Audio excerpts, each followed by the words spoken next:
Hola, hola, ¿cómo están? Bienvenidos al programa. Mi nombre es Ricardo Mortola Viteri. Esto es Análisis en tiempos de coronavirus.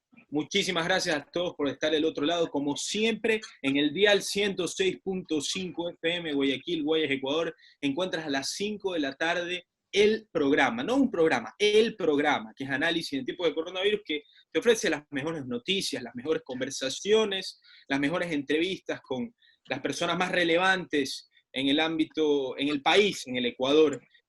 Hoy es lunes 15 de junio, gracias a todos como siempre. Hoy día no solamente nos siguen en el dial 106.5, sino también en Facebook Live, que nos están viendo en este momento y ya estarán viendo a nuestro invitado, que ya lo voy a presentar, y también los que nos siguen ahora en Instagram, Maffer, que es la que nos ayuda para que se transmita este programa. No sé cómo ha hecho que ahora se transmite en Facebook y en Instagram, me parece impresionante. Así que muchas gracias, Maffer, por hacer esto posible para que los de Instagram también disfruten de nuestro programa y, por supuesto, en www.marielatv.com puedes encontrar el logo de Radio Fuego en la esquina superior izquierda, ponerle play y escucharnos desde cualquier parte del mundo. Como siempre, Mariela TV y Fuego te ofrecen lo que no te ofrece nada. Vamos con nuestro invitado del día de hoy, que ya hemos hablado con él en este programa, cuando el programa recién era un niño de brazos. Ahora está un poquito más grandecito, pero fue un gran entrevistado y lo sigue siendo, y me encanta hablar con él, que es el doctor Alfonso Oramas, analista político y columnista del diario El Universo. Doctor, muchísimas gracias por la entrevista. Bienvenido a su casa, a Radio Fuego. Gracias, Ricardo. Muy amable de tu parte. Bueno, doctor, primero que nada, ya como dije previamente, hablamos hace más o menos un mes, un poquito más de un mes, la situación...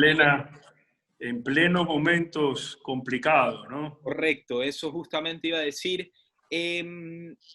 Así de simple como se lo digo, ¿qué cambió?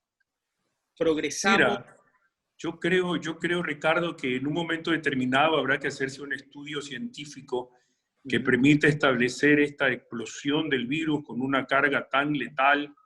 Entre marzo y abril hay un excedente de fallecidos terrible, catastrófico, de más de 10.000 muertos.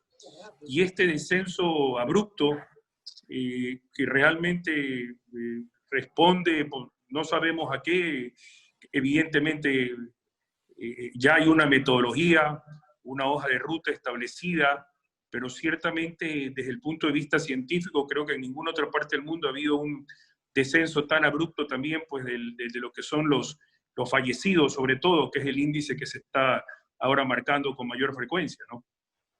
Así es, doctor. Usted es columnista del diario El Universo.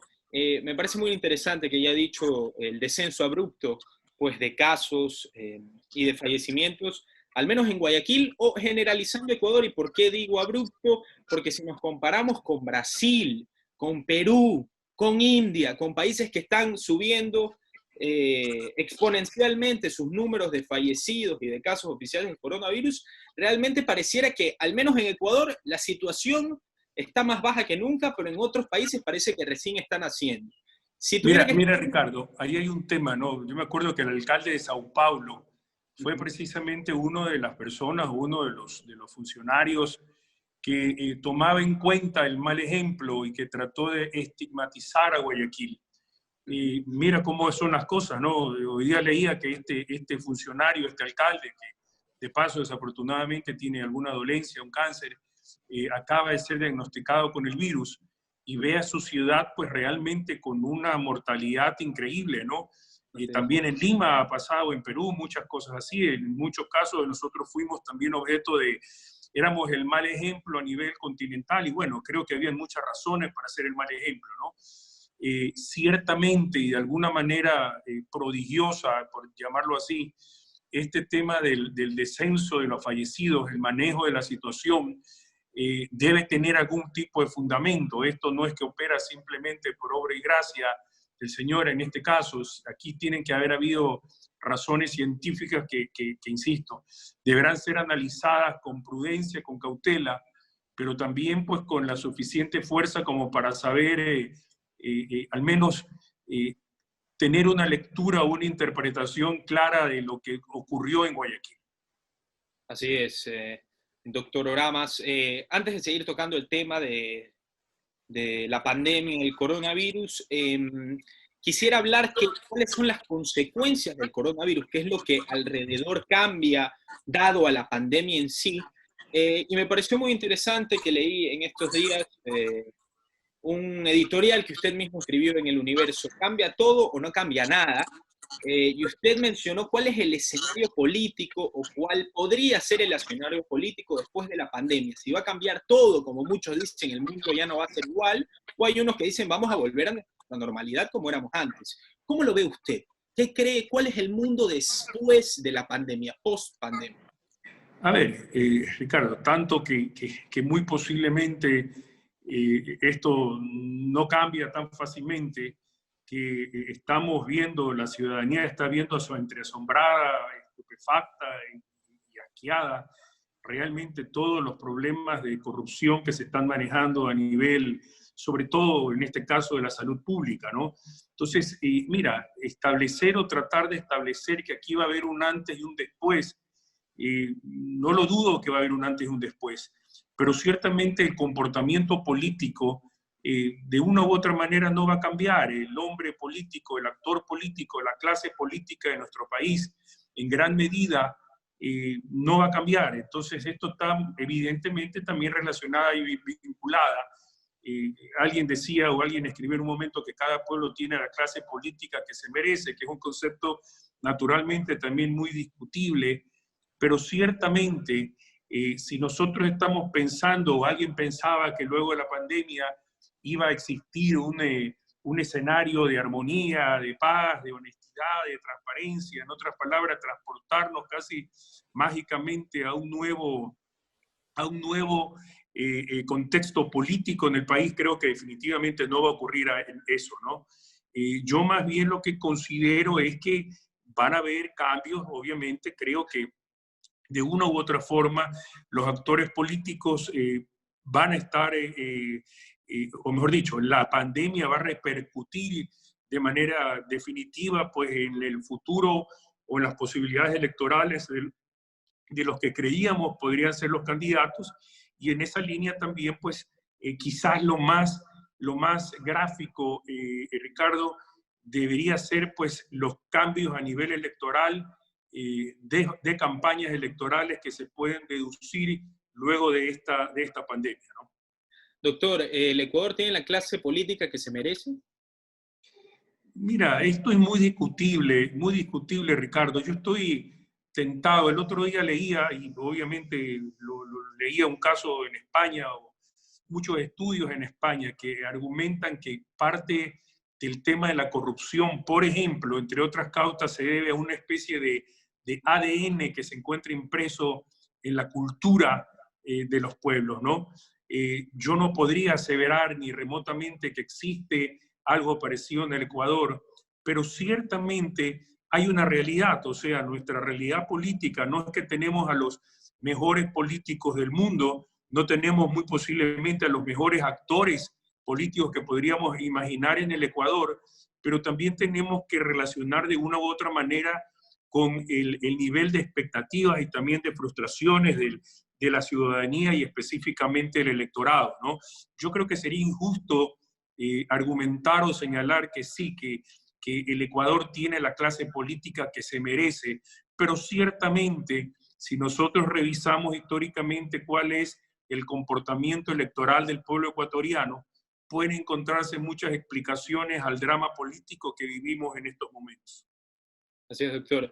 Me gustaría pasar de clase política e ideología política y nuevamente tomo de su ensayo Cambia todo, no cambia nada. Usted describió o publicó que Slavoj Žižek, que es un psicoanalista esloveno, escribió un breve ensayo llamado Pandemia, en el que pues él describía que esta pandemia era un verdadero colapso y que para salir de ella debemos pasar por una forma de comunismo. ¿Nos podría explicar un poco más de qué es esta forma de comunismo que habla él y comparándolo con lo que él piensa, cuál es la ideología política que deben implementar un país como el Ecuador para salir más airosamente de esta pandemia? Bueno, Žižek no es básicamente un comunista, él tiene muchas ideas de un socialismo de izquierda europeo, Y en realidad, pues él va a un extremo que lo utiliza también, sí sé que es muy de show, llamémoslo así, le gusta promocionarse en base, en muchas ocasiones, con estos enunciados radicales. Él en el fondo lo que está diciendo es que hay que volver a una especie de un comunismo como a contraposición a un capitalismo decadente, y es lo que trata de vincular el fracaso de las democracias occidentales, en gran medida representada por lo que ocurrió en Estados Unidos, con el tema de la pandemia. Entonces él lleva a la idea de un Estado bajo determinados aspectos comunistas, en los cuales la solidaridad general establecida bajo el paraguas de un Estado organizador y eficiente podría llegar a sostener la defensa de la salud pública, de la salud ciudadana, inclusive ante el acecho posterior de nuevos y más virulentos virus. Ese es un poco pues el esquema que sí sé que definitivamente pues no se encaja en nuestra realidad, ¿no? Y ante la duda o ante la consulta que tú mencionas, Ricardo, yo creo que básicamente lo que el país es que necesita de un gobernante, de un verdadero estadista. El otro día, pues justamente reflexionábamos conmigo acerca de la revisión en los últimos 30 años y de cuántos verdaderos estadistas ha tenido el país, como para demostrar la necesidad absoluta que tenemos de un gobernante que con total lucidez, equilibrio emocional, inteligencia y conocimiento pueda superar estos momentos dramáticos por los que vive el país. Así es, doctor Oramas. Me tengo que ensañar un poquito más en esta nueva forma de comunismo porque me parece una idea interesante, pero usted mencionó que Slavoj Žižek, este psicoanalista europeo, escribe esto dado al fracaso de la democracia occidental, usted me acaba de mencionar. ¿Usted cree que actualmente el país el más importante del mundo, al menos desde mi perspectiva, que es los Estados Unidos, es un fracaso político y económico actualmente? Mira, yo no creo que sea un fracaso político ni económico. Lo que creo es que está gobernado por un hombre que nunca nunca debió haber sido presidente de los Estados Unidos. Yo considero que realmente el gobernante estadounidense, desafortunadamente en estos momentos, en ese contexto, simplemente no da la talla, ¿no? Y no tiene absolutamente nada que ver inclusive con figuras emblemáticas de lo que significa el Partido Republicano, ¿no? Este es un presidente que en el mes de enero, pues, se jactaba y se ufanaba de que efectivamente que el impacto del virus en Estados Unidos iba a ser muy pequeño. Bueno, hay una serie de circunstancias, ahora último, en estas últimas semanas, el componente racial, el abuso policial, pero como bien se puede comprender, Ricardo, y más allá de que en este momento el índice de desempleo anda por cerca del 13-14%, la fortaleza económica de los Estados Unidos es muy grande, ¿no? Y obviamente eso le permitirá, más allá de algunos ajustes y posiblemente algunas sorpresas en elecciones de noviembre, sortear este tema con bastante equilibrio y efectividad, ¿no? Problema del Ecuador, y ya vuelvo a hacer la relación, ¿no? Mira tú que uno de las comparaciones que se manejan, y esto sin analizar la gravedad del impacto del virus en cada país, pero ciertamente cuando tú te das cuenta que países vecinos como Perú tienen cerca de 60.000, 70.000 millones de fondos de reserva, y nosotros apenas contamos con 3.000, alrededor de 3.000 millones, es una muestra clara de que aquí las tareas se han hecho terriblemente mal, terriblemente mal. Entonces, yo insisto y vuelvo a recalcar este punto de aquí, que sin perjuicio de las ideologías, sin perjuicio, y obviamente las ideologías son importantes, pero más allá de todo aquello, lo que el país necesita desesperadamente es la lucidez de un estadista. Así es, doctor Oramas. ¿Qué es preponderante? Me pregunto yo, o al menos es lo que nos hemos preguntado durante toda la pandemia, si es que ponemos en fila, y obviamente este es un tema muy polémico, pero toca tocar lo que es ¿La crisis sanitaria o la crisis económica? Cuando comenzó la pandemia y realmente era algo completamente desconocido y no sabíamos hasta dónde iba a llegar, estábamos en un punto que todos recluidos dijimos el dinero lo podemos recuperar, nuestras vidas no. Eso lo dijimos todos. En un momento lo pensamos todos, tal vez algunos no. Pero ya en este punto donde estamos en un país que, al menos desde la perspectiva de muchos, de al menos cómo se mueven las cosas, le ha perdido el miedo al coronavirus o ha dicho, prefiero morirme del coronavirus que morirme de hambre, tengo que salir a producir, a trabajar. ¿Qué es lo que al final era más preponderante? Viendo hacia atrás, hacia los 4 meses que nos llevaron, ¿cuáles fueron las medidas, no que se debieron tomar, pero qué era más preponderante en su momento, doctor Oramas? A ver, yo puedo mencionar efectivamente que la medida de contención, específicamente la cuarentena, fue fundamental en un momento determinado para contener este desborde absoluto que se daba en Guayaquil. Aquí yo he leído a varias personas que señalan que esto era un Estado totalitario, casi un Estado gendarme, que no era posible, que la libertad individual, que la responsabilidad, etcétera, etcétera. Y creo que en ese sentido, Ricardo, es importante sostener que aquí se ha hablado también mucho de disciplina social. La disciplina social históricamente no ha existido en el Ecuador. No ha existido ni en la costa ni en la sierra. Aquí en un momento determinado se ha señalado, se ha sugerido que quizás la gente de la sierra es más ordenada en ese sentido, y eso no es cierto. Simplemente también hay que pensar que el confinamiento en nuestra ciudad, con la temperatura extrema que se vivía en los meses de marzo y abril, también era muy difícil, ¿ya? Pero reitero, si es que algo debió haberse dado, yo creo que se hizo lo correcto. Yo creo que las medidas de confinamiento, el tema de los semáforos, eran imprescindibles o fueron imprescindibles durante un lapso importante. ¿Hasta cuándo? Si bastaba un mes, si 2 meses fue demasiado tiempo, eso ya queda básicamente para la especulación, Ricardo. Yo me hago más bien otra pregunta que también entra en la especulación. ¿Qué hubiese pasado en Guayaquil si no se hubiese dictado esas medidas de excepción a partir del 15-16 de marzo? ¿Qué resultados de una magnitud apocalíptica hubiésemos vivido en estos momentos? Así es, y los resultados son importantes y los datos son importantes, y en eso me quisiera enfocar, en sincerar datos de deceso. No quiero señalar a ningún tipo de gobierno o algún tipo de institución, pero en uno de sus artículos, que yo siempre los leo, doctor Oramas, sacando Gracias, Ricardo. el programa, usted mencionaba que cuando el señor Illingworth, Juan José Illingworth, si no me equivoco, que también estuvo en nuestro programa, comenzó a publicar en redes sociales y en programas como este cuál era la situación actual de los muertos en el país, pues fue algo que nos esperábamos, pero que queríamos escuchar. Decíamos, las cifras oficiales no son verdaderas, aquí hay gato encerrado, las cifras son más de lo que nosotros nos esperamos.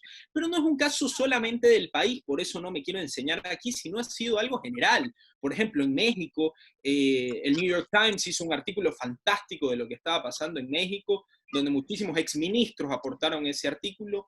¿Cuál es la situación de no querer sincerar datos de decesos, de faltarle a la verdad? ¿Cuál es su análisis sobre eso, doctor? A ver, habían razones políticas, obviamente. Es muy difícil cargar con la responsabilidad política, en este caso de Guayaquil, con 10.000 fallecidos como excedentes, ¿no? Creo también que había ciertas razones de sugerencias de la Organización Mundial de Salud, que básicamente determinó ciertos parámetros que recomendando que los fallecidos tenían que registrarse de acuerdo al número de pruebas que se hacían, ¿ya? Lo cual obviamente pues, podía darse en otros países, y más allá también de que, como tú señalas, este fenómeno de la diferencia entre el excedente de fallecidos y el conteo supuesto oficial se ha dado en muchas otras partes, ¿no? Pero también la gran mayoría de medios te establece que lo lógico, que lo procedente, que lo objetivo, lo serio, es manejar el número de excedentes de fallecidos, que en Guayaquil se citó cerca o alrededor de los 10.000. Y en esa línea también, Ricardo, creo que hay que agradecer, así como se le ha criticado mucho a la alcaldesa. Yo recuerdo que a fines de marzo ella era una de las personas que precisamente y virtualmente todos los días alertaba del enorme número de fallecidos y de la distorsión que significaba el que la gestión, desde la gestión de riesgo, exhiban resultados que no tenían nada que ver con la realidad. Ese clamor de la alcaldesa después encontró su fundamento técnico, científico en el matemático Illingworth. Y no debemos olvidar que también hubo gente que estuvo en contra del matemático Illingworth diciendo que era un alarmista, que no se trataba de un informe serio, cuando finalmente todas las cifras de fallecidos, las inhumaciones, los datos del registro civil terminaron dándole la razón. O sea, aquí no se equivocaban aquellas personas que desde fines de marzo alertaban que esto ya estaba al borde, no al borde del colapso, sino que estábamos viviendo una tragedia de enorme magnitud. Así es, doctor Oramas. Claramente, como usted lo acaba de decir, pues el tema de la cifra fue bastante polémico, pero sí hay que, como usted precisamente dijo, pues sacarle el mérito a los políticos que al fin y al cabo siempre son los más criticados, son los que se llevan más el peso, pero al fin y al cabo hay que darle crédito. Y usted que trabaja en un medio de comunicación, me gustaría preguntarle sobre los medios de comunicación en épocas de pandemia. Yo he estado en el programa, he estado leyendo muchísimos medios de comunicación durante meses y me gustaría que usted me haga un análisis de cuál es el comportamiento que ellos han tomado o que tal vez siempre tuvieron y ahora se han notado muchísimo más. No voy a hablar de que ponen lo que no es o dicen que no es, pero hablo del sensacionalismo, del amarillismo, del alarmismo, que producen muchísimos medios de comunicación. No me quiero referir a ninguno en específico, pero bastantes internacionales, por ejemplo, hablemos de Estados Unidos, que no pasa nada, Fox News, CNN, se nota que son antónimos, por así decirlo. Entonces, ¿cómo puede un ser humano en esta época de fake news que tanto se habló, que en Estados Unidos pasó el tema de que las redes sociales, que le pusieron a un tuit del presidente Trump que era información que posiblemente sea falsa, etcétera, etcétera? ¿Cómo podemos fiarnos de las redes sociales y de la información de las noticias actualmente, de aquí desde el coronavirus en adelante? Bueno, es un gran desafío en realidad. Mira, si solamente nos atenemos a la cantidad de desinformación que se dio con motivo o a raíz y que giraba en torno al tema del coronavirus, ¿no? Entonces, lastimosamente en ese sentido, así como las redes sociales, medios como Twitter, por ejemplo, han ayudado y aportan fundamentos realmente importantes y trascendentes al momento de la información, tratándose de fuentes objetivas y serias, pero al mismo tiempo esa misma red social, entre otras, contribuye también y paradójicamente a la desinformación total, porque en este momento, mira, cualquier persona te escribe cualquier tontería y de repente si esa persona tiene seguidores se convierte en un tema viral y es evidentemente creído por muchísima gente, ¿no? Es muy difícil la tarea que tú señalas. Yo diría, yo lo digo por investigación propia, cada vez que sale una noticia de este tema, básicamente es la investigación con los propios mecanismos de las redes sociales. Y usualmente esas propias redes sociales te dan la posibilidad de establecer si una noticia es trascendente o si simplemente es falsa o está adecuada para responder a determinados intereses. Entonces, no es tan difícil, pero obviamente hay mucha gente que no está habituada a aquello y que posiblemente lee un Twitter o lee alguna información errónea o falsa que se divulga a través de WhatsApp o de cualquier otro medio de estas redes sociales y simplemente cree esa noticia falsa. Así es, doctor. Es un tema muy complicado. Unas dos últimas preguntas, doctor, antes de agradecerle por esta entrevista. La primera, me gustaría preguntarle por qué no se hacían las cosas antes. Me amplío para que entienda la pregunta. Yo creo que en estos 4 meses, 5 meses que hemos estado en el tema del coronavirus, yo creo que antes éramos una sociedad que se hacía de la vista gorda. No voy a especificar algún tipo, no voy a señalar a nadie, porque no soy a nadie para señalar a alguna persona en específico, pero nos hacíamos de la vista gorda. ¿A qué me refiero? Es impresionante que en estos 3 meses, no solamente en Ecuador, sino en todo el mundo, la gente ha dicho ya basta. Me pongo a pensar, en Estados Unidos el tema del racismo que se desencadenó con George Floyd es un tema que ahora justamente en esta época del coronavirus ha explotado y la gente ha dicho ya basta, se acabó. Lo hemos tolerado mucho tiempo, se acabó. Me pongo a pensar aquí en Ecuador, no quiero señalar a nadie, repito, pero el tema de la corrupción, que hay que tener 2 dedos de frente para saber qué está pasando, durante muchísimos años prácticamente, como yo ya lo dije antes, era una cultura pop de la política ecuatoriana, la corrupción era prácticamente algo que se veía como normal, muchísimas personas, muchísimos políticos, que obviamente no voy a mencionar, me han dicho, todos los políticos roban, y lo he escuchado hasta de presidentes de repúblicas en varias entrevistas de antaño, pero justamente ahora comienzan a caer todos los corruptos, se comienza a eliminar ¿cómo se llama?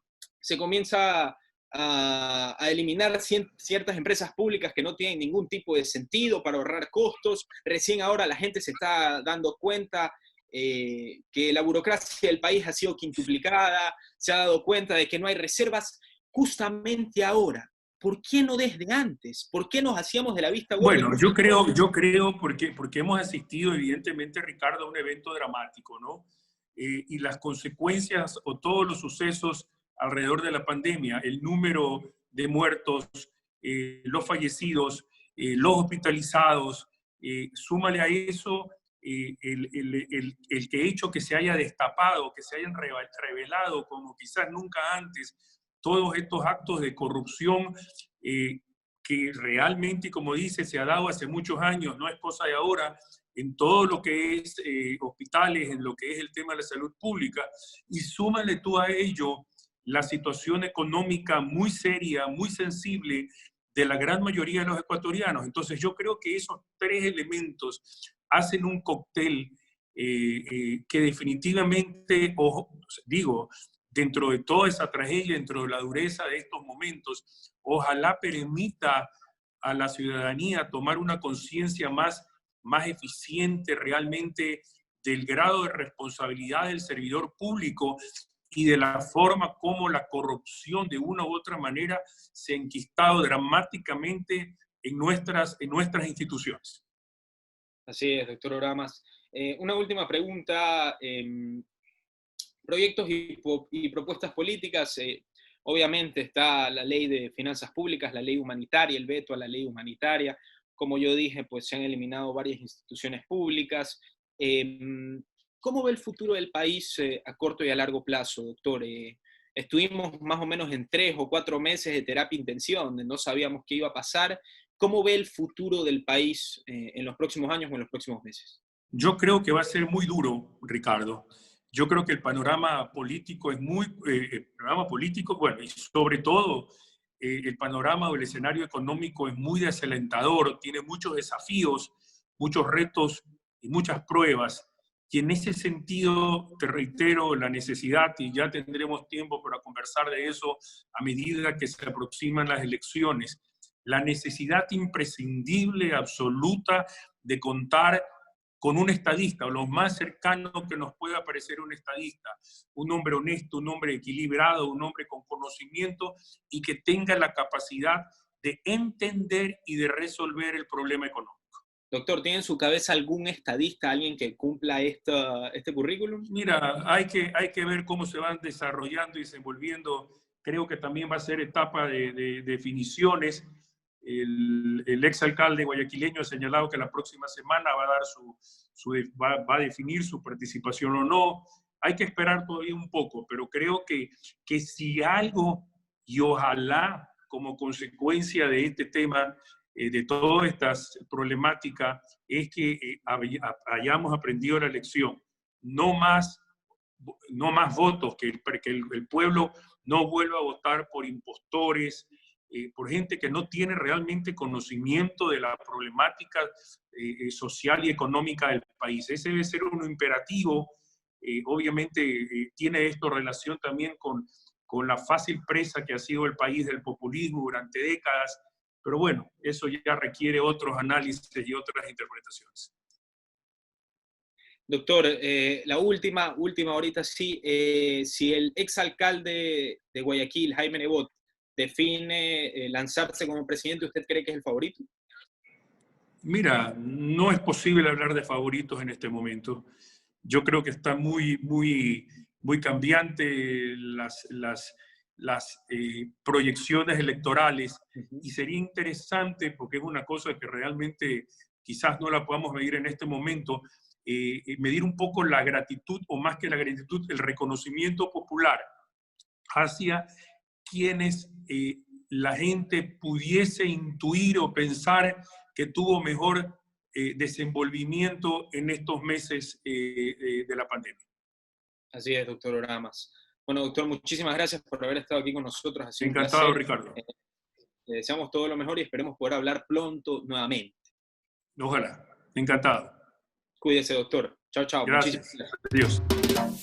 Adiós.